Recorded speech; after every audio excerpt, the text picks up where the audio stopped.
Bienvenue. Bienvenue dans la chambre nuage. La chambre nuage du petit Joseph. Ma chambre. La seule pièce. Les seuls petits mètres carrés dans lesquels je suis le maître du jeu. Je suis parti sur une autofiction, et donc du coup, ça a donné la naissance de Joseph, qui est une sorte d'alter ego à moi-même.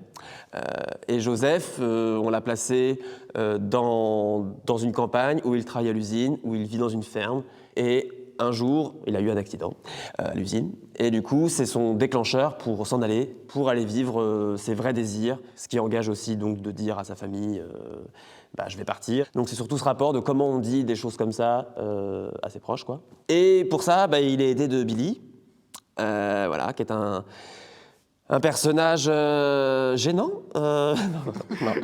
Non, mais c'est un personnage qui n'a pas sa langue dans sa poche. C'est un confident, c'est aussi celui qui permet de dire.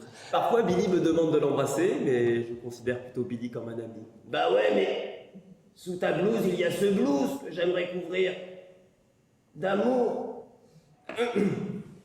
On a des invités, là. Tu peux me laisser raconter mon histoire, s'il te plaît? Billy, son vrai nom, c'est Tommy, et c'est ma vraie peluche d'enfant. Et cette chaise sur laquelle je suis assis est ma vraie chaise d'enfant.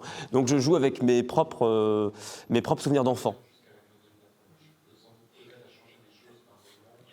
Donc la genèse du projet, c'est quand on était en formation avec Thomas à la Cité Théâtre à Caen, Olivier Lopez, le directeur de l'école, nous a commandé des seuls en scène et qu'on devait de base choisir dans les répertoires qui existent déjà.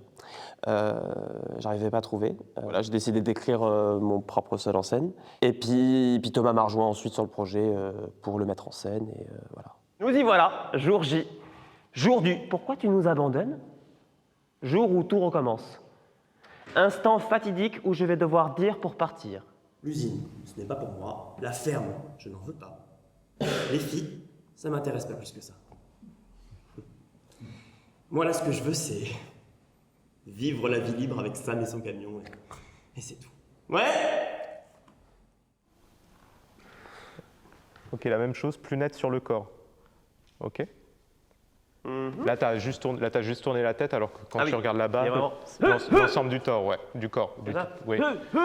On travaille un rapport public fort, quasiment omniprésent. On essaye de ne pas tricher sur l'endroit d'adresse. On part de la volonté de quelque chose de très simple qui accompagne Vincent dans ce chemin-là. On travaille avec l'idée d'éclairer une salle et pas d'éclairer une scène. Ce qui accompagne du coup aussi Vincent dans son rapport d'adresse et du coup de penser l'éclairage comme un espace dans lequel on est ensemble. Dans des vrais yeux, les choses. Ouais.